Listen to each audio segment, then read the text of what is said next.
जीवन में सभी लोग एक योजना के तहत काम करते हैं और लगभग सभी योजना सफल नहीं होती। तो फिर ऐसे में क्या किया जाए?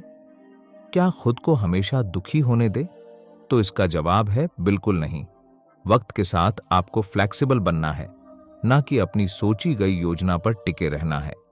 इसी विषय से संबंधित शुरू करते हैं आज की कहानी।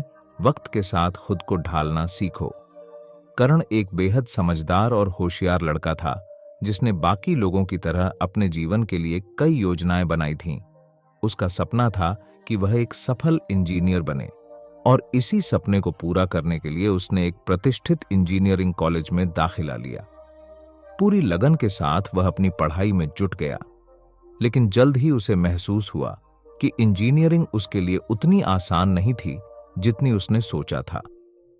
करण को इस कठिनाई का एहसास तो हो गया था, लेकिन वह अपनी योजना से चिपका रहा। उसके मन में यह बैठ गया था कि चाहे कुछ भी हो जाए, उसे इंजीनियर ही बनना है। किसी और दिशा में सोचने का तो वह सवाल ही नहीं उठाता था।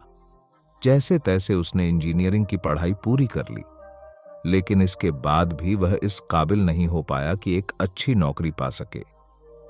इंजीनियरिंग की डिग्री लेने के बाद भी करण को 4 साल तक कोई सही दिशा नहीं मिली। वह उलझन में था कि अब वह क्या करे। एक दिन उसकी मुलाकात पुराने कॉलेज के दोस्त विमल से हुई। दोनों ने एक दूसरे का हालचाल लिया और करण ने विमल से पूछा कि वह आजकल क्या कर रहा है। विमल ने बताया कि उसने अपना खुद का व्यवसाय शुरू कर दिया है। उसने कपड़ों की दुकान खोली है और उसका काम बहुत अच्छा चल रहा है। यह सुनकर करण को हैरानी हुई, क्योंकि विमल भी करण की तरह इंजीनियर बनने का सपना देखा करता था।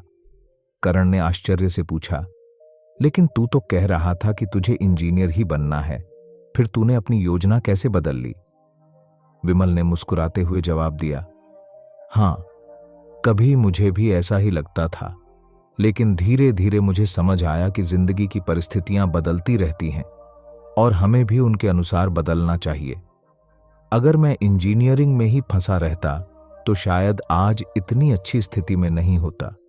इसलिए मैंने अपनी योजना बदली और अपना व्यवसाय शुरू किया। विमल की बातें करण के दिल को छू गईं। वह सोचने लगा कि वह भी कितनी गलत दिशा में चला गया था। उसने अपनी योजना के साथ इतनी जिद की कि उसकी जिंदगी ठहर सी गई थी, जबकि विमल ने वक्त रहते अपनी दिशा बदली और आज सफल है। करण को एहसास हुआ कि उसके पास भी कई ऐसी क्षमताएं हैं जिनका वह इस्तेमाल कर सकता है, लेकिन उसने सिर्फ एक योजना को पकड़कर अपने कई साल बर्बाद कर दिए। विमल से मुलाकात ने करण की सोच बदल दी। उसने तय किया कि वह भी अपनी योजनाओं पर पुनर्विचार करेगा और अपने जीवन में लचीलापन लाएगा। इस कहानी से हमें यह सीखने को मिलता है कि जीवन में सफल होने के लिए लचीलापन बहुत जरूरी है। अगर एक योजना काम नहीं करती तो हमें समय के साथ खुद को ढालना चाहिए और नई संभावनाओं की तलाश करनी चाहिए। किसी एक विचार या योजना से चिपके रहने के बजाय हमें जीवन की परिस्थितियों के अनुसार अपने रास्ते बदलने के लिए तैयार रहना चाहिए।